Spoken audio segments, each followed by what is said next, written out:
The Binance founder Sisi just recently posted on the social media platform X that the United Arab Emirates owns $40 billion in Bitcoin. That would correspond to a minimum number of Bitcoins. He also provides a source, and an article is linked here. But this could all be a big fake campaign, and there could be a real conscious attempt to mislead investors, because this source is anything but reputable. We're looking into what's behind the rumors, because it's currently being spread all over X that the United Arab Emirates has bought Bitcoin. That would mean they now have by far the largest Bitcoin holdings in the entire world. More Bitcoin than China and more Bitcoin than the USA. If it's true, that would be amazing, but we need to be careful here. There is also an explosive twist in El Salvador used, and the assumptions from my last two videos have now been confirmed. Specifically, that El Salvador won't completely back off from their Bitcoin campaign with a new large loan from the International Monetary Fund, but rather that they will be expanding their Bitcoin reserve strategy. We've now seen for the second time that El Salvador is buying extraordinarily large amounts of Bitcoin since they accepted the new loan. They bought 10 times the amount of what they usually buy yesterday. Is El Salvador actually using the money from the International Monetary Fund or the freed up liquidity to buy more Bitcoin? This is the absolute plot twist that's happening right now. Still, we need to look at the whole thing critically, and we're going to examine it in detail. But it's not just El Salvador that's actively buying Bitcoin. MicroStrategy has also announced that they've made their next Bitcoin purchase, or rather, Saylor. Every time he shares the chart here, a day later, there's an announcement that he's bought more Bitcoin. Saylor. Every time he shares the chart here, a day later, there's an announcement that he's bought more Bitcoin. This also means that the new Bitcoin purchases are already priced in. Well, they have already happened in the past, and they will not pump the Bitcoin price up again now. But it's really amazing how Saylor is going all out here. And it feels like he's announcing new Bitcoin purchases almost every week, or at this point, it almost feels like every day. And now we really have to look at the United Arab Emirates, because there have been rumors for some time that they have bought Bitcoin here. CC also spread the rumors at the men's conference, what was it, about 3 weeks ago, that the United Arab Emirates has been secretly buying Bitcoin for a long time. I've just woken up, so for me it's 7 o'clock in the morning. For you it's probably late or morning or afternoon, something like that. And then I woke up and saw this post from Vivek, who says the United Arab Emirates currently holds $40 billion in Bitcoin. That's wild. So I looked into it, because that's just crazy $40 billion. At a Bitcoin purchase price of US dollars, that would mean a ton of Bitcoin. So that's a really, really substantial amount. They would be right at the top of the Bitcoin rich list when it comes to nation states. But now I've done a bit of digging to see if they've really officially confirmed that they've bought this Bitcoin. So I went to the source to find out where these rumors are coming from. And it looks like these rumors are being spread by CC. He posted that the United Arab Emirates hold $40 billion in Bitcoin. And then he links a source. And now you might think, okay, if he says they hold $40 billion in Bitcoin and there's a source to back it up, then it must be true. Now I've taken a closer look at the source, and you can see some kind of AI-generated image and so on. And it wasn't really a reputable source. There is also little information about the person who announced it, the person who wrote the stuff, and so on. So I'm assuming that this is actually fake news. And now the question is whether FOMO is being deliberately created here, so that investors will somehow break out in FOMO or something like that, because CC was already imprisoned by Binance because he was doing some scam stuff. I'm not really sure if it was justified for him to be in jail or not. Some say yes, some say no. But now we see the next rumor that's being spread around the village, and there's definitely no official confirmation behind it. So it hasn't been confirmed by the United Arab Emirates.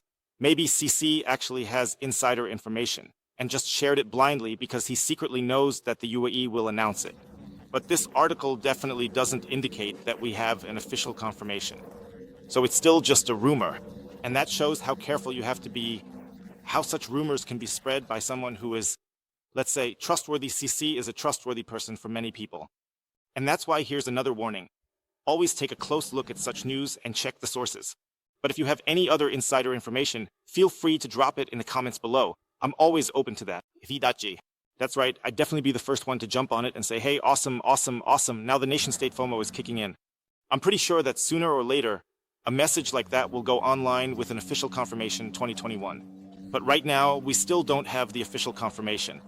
And what's happening right now is that we're seeing the absolute plot twist in El Salvador, and I kind of suspected this would happen. I've also said that the Bitcoin reserve strategy is actually way more important than it being an official currency and all that. And sure, a lot of people have criticized that Bitcoin isn't an official currency here. Some people are saying that Bukele has backed down, and that's true to a certain extent. I definitely have to say that. But now something really, really crazy has happened. Yesterday, Max Kaiser announced that El Salvador wants to increase its Bitcoin holdings with additional Bitcoin on top of what they already have.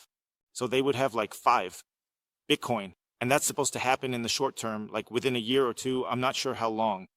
And now we have already seen 3 days ago that extraordinary Bitcoin purchases were made here after El Salvador received a loan from the IMF. They got the loan by blackmailing the International Monetary Fund into no longer recognizing Bitcoin as an official means of payment. Since entering the deal, they've increased Bitcoin holdings. Bukele says, "Thanks for the free money. We can multiply Bitcoin purchases and partner with Argentina." There's also a pretty funny tweet about this, where all the El Salvador haters with an IQ of 80 said that Bukele went down on his knees before the IMF, and Bukele responds, "Thanks for the free money. Now we can multiply our Bitcoin purchases by 10 and build a strategic partnership for digital assets with Argentina and 25 other countries." This guy is playing chess while most people aren't even paying attention. So El Salvador actually bought another 11 Bitcoin last night. This man plays chess and most people don't pay attention. So El Salvador actually bought another 11 Bitcoin last night. They buy Bitcoin daily and have increased their purchases. Accumulating Bitcoin in 1 to 3 years would take 50 years at 1 per day. They need to buy 50 to 60 Bitcoin regularly to meet their goal. A Reuters report said El Salvador will keep buying Bitcoin despite IMF warnings. That's why they need to massively expand their Bitcoin holdings, meaning they probably need to buy larger amounts more regularly, maybe even 50 or 60 Bitcoin at a time, to meet that goal. Just 2 days ago, there was a report from Reuters stating that El Salvador will continue its Bitcoin purchases despite warnings from the International Monetary Fund. So, I'm not sure if the International Monetary Fund is on board with this or if they think it's a bad idea, but honestly, it doesn't really matter. El Salvador is going all in, and you have to look at that positively because, sure, the loan allows them to buy more Bitcoin. IMF loans may free funds for Bitcoin. Speculation might distract from Bukele's actions, claiming more Bitcoin. You can only use the money for school projects, infrastructure projects, or something like that. But since they can now cover their due costs with the IMF loan, they might have some free liquidity available that they can use to invest in Bitcoin. Super important, you guys, this is just speculation on my part. It could also be that this whole thing is a distraction, trying to cover up Bukele's kneeling, and now they're like, "Oh yeah, we're buying even more Bitcoin." That's the other possibility. This means that you can now decide for yourself whether this whole chess game is from Bukele and whether he really has the new money or not. Whether he's using the new liquidity to further expand his Bitcoin holdings or if this is just a big distraction and Bukele has really backed down. Just to report again, I also tried yesterday to check all the shops where you could pay with Bitcoin, and they still have Bitcoin acceptance. So no one has started to drop Bitcoin acceptance in El Salvador yet. I'm currently here in El Salvador. And then I found something interesting here. A street survey from Hello Bitcoin. Check this out. There's a reason why prices are going up. With inflation, that's actually good for the economy. The cost of living is generally going up, which means you should be getting paid more. So that mulled wine might cost €6 instead of 5. Well, there's definitely a reason for all of this. So Hello Bitcoin was actually at the Christmas market, and you can really see how early we still are with Bitcoin. They're basically talking about inflation here. They're just asking, "Hey folks, have you noticed how things are in the supermarkets? Are prices going up? Can you still afford to live?" And then the person interviewed simply argues that, yes, that's okay because prices are going up, which is bad. At first, but actually it's not so bad, because salaries have gone up too. And you can really see how blinded some people are. So, no offense, but that person probably can't help it if they just don't see through it. You don't learn this stuff in school, and often you don't get it from your parents or your surroundings either. Instead, you just get this brainwashing. A lot of people, including Maurice Hofgens and the MMT folks, are always like, "Oh, look at this cool gun." To defend myself against the criminals in El Salvador from gang crime. It's just crazy. But unfortunately, there's no ammo right now. Yeah, for sure, you can see that there's still a lot of ignorance out there, like for example. But unfortunately, there's no ammo right now. Yeah, for sure, you can see that. There's still a lot of ignorance out there, like for example. People think that inflation is good, that is, rising prices is a positive thing for you because wages also rise at the same time. But that's never the case. Wages are increasingly lagging behind as inflation rises. And that creates a big problem where there are maybe just a handful of people who can actually outperform inflation with their salaries. Most people here are basically losing out to inflation, which means they have to work 2 hours longer every year, 3 hours longer per week, or even 4 hours longer per week. Then they need a second job, a third job, or their standard of living has to go down, or they just end up over-indebted and live on credit. And living in 2001 with credit card debt, that happens a lot too. And from this, we can basically draw two things. People don't understand our economy. Bitcoin is still new. Knowing Bitcoin, they wouldn't worry about inflation, realizing living costs aren't always rising. Technological progress should make prices cheaper. The ECB is injecting money into the economy, causing issues. Their livelihood is not getting more and more expensive, but their livelihood is getting cheaper and cheaper because it doesn't make any sense at all.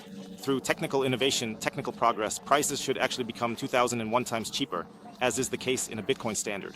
But that is not the case, because the ECB is pumping so much purchasing power out of society with its money printer Go. And that is why this is a big problem.